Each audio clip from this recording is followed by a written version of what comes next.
Once again, you're not there to diagnose anyone. You're just there to help see the light of early intervention that you know, because you're educated. You might be watching our videos, you might be educated in maybe some ABA therapy or maybe even early intervention therapy. So you know as an individual, but how do we announce it to the individual who has no clue what those are, but is hearing that you're saying there's something wrong with my son or daughter? 9 times out of 10, they're going to want to stab you in the throat with a pencil by you telling them something. So expect that. Just be delicate and be mindful of what you're about to say, and do it with compassion and empathy. We're not here to put a label on anyone. We're here to help. We're here to support. Put the ball into their court. You say, well, do you have any concerns? Oh, and if they deny it, they say, oh, but we don't have any concerns. You can show them some, articles. You can give them some milestone trackers and let them see for themselves. You can lead a horse to water, but you can't make them drink. And that's one of the hardest topics, I think, is for parents that are in sort of a denial. How do we address them to turn around? Well, put the ball in their court. Exactly what Alex just announced. Give them the control to see it. But we cannot force any information. We can't force the support or help down their throat, because overall, it's the parent's job to show their child how things work and how to learn new skills. So if the parent isn't on board with those, even if they do seek intervention, it's not going to be the full fulfillment that is needed for intervention. So the parent is key. Would you say that's correct? Yeah, that is absolutely correct, because we use a parent coaching model. And a lot of times when we share that with the parents that are receiving our services, they feel like, oh, I did something wrong, or it's me, and that guilt kind of sets in, and that's not the case. We just have to figure out how to set up the environment around the child in order to promote maybe having them talking more, or giving them the opportunity to show that they can walk, run, or do things on their own. It's difficult. It is extremely difficult. Being in the home, working with a parent, or talking with a parent who potentially has a child who does have a delay. There's a fine line to walk, and it's never easy. But if there's a delay, we know that what we do with early intervention is scientifically backed to get progression. And there's a purpose for it. There's a reason why it's implemented, because it's effective and it works. And the earlier that you can address it, the better the outcome is. And like in any treatment, if you can address the treatment early, the higher success rate you have. We're not in an era where there's no support. There is support out there. We talked about it in many other videos about seeking that support. That and once again, it's not advertised. I think the most common one is First 5 that we hear on the radio. Talk, read, sing.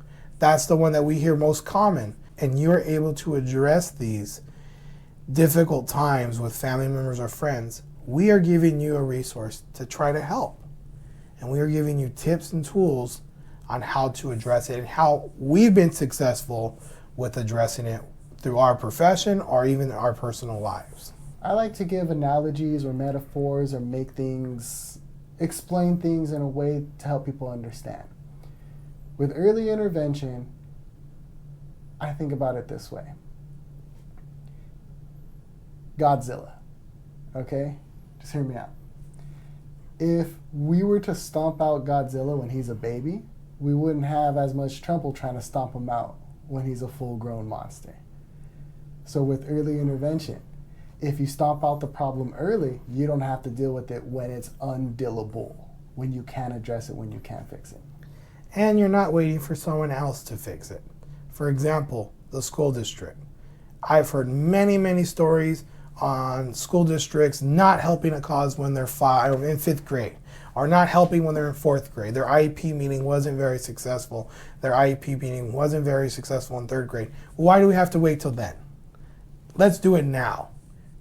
By giving them the tools and support through early intervention services. What early intervention services is meant to be, it's a base. And in order to build a structure on that base, it needs to be some solid foundation.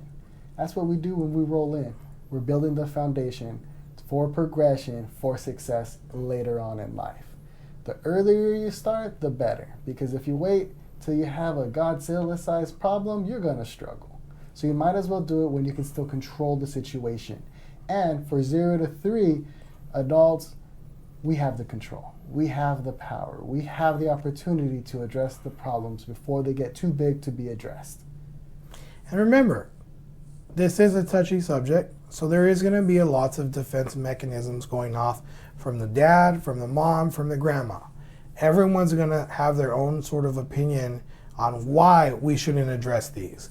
And remember, just stand your ground as far as the support and research that we're giving you and the data that shows out there that if you start earlier, it's less of a problem later and possibly no problems at all, which we have seen in the field when there's a kiddo that has multiple delays, but with a year of service or 6 months of service, delays are gone. Gone.